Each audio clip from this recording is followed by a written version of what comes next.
Sabi nila, tumaas daw ang gulay. Tumaas daw ang sitaw. Tumaas din ang sili. Pero hindi ko iniinda. Dahil ang aking sitaw ay ang daming bunga. Ayan o. O, mamimitas po ako ngayon. Yan. At ito natuyo na. Itatanim ko na lang yan. Pangbinhi na lang siya. Ayan. Pangbinhi. Diba?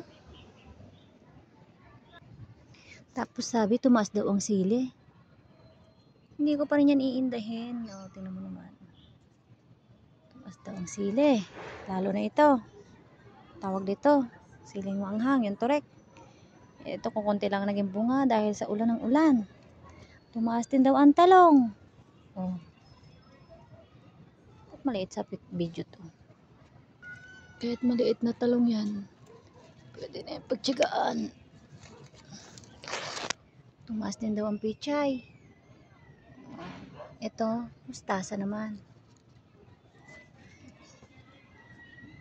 Ayan, maliliit pa. Diba? Ayan, panibagong punla na naman ng talong na bilog at siling malalaki. Pag gusto nyo, punta kayo dito. Ang kilo ng gabi, sobrang taas din. Oh, yan, ang kapal na naman niya. Oh. Diba?